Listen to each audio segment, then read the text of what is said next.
বসন্ত নয়, আমার দরজায় প্রথম কড়া নেড়েছিল অবহেলা।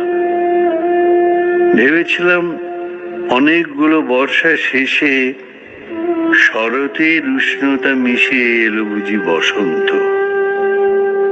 দরজা খুলে দেখি আমাকে ভালোবেসে এসেছে অবহেলা।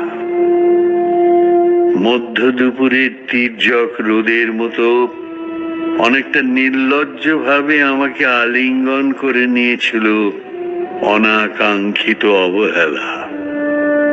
আমি চারপাশে তাকিয়ে দেখেছিলাম আমার দিন দশায় কারো করুণা বা আরতি বেখম ছড়িয়ে আছে কিনা।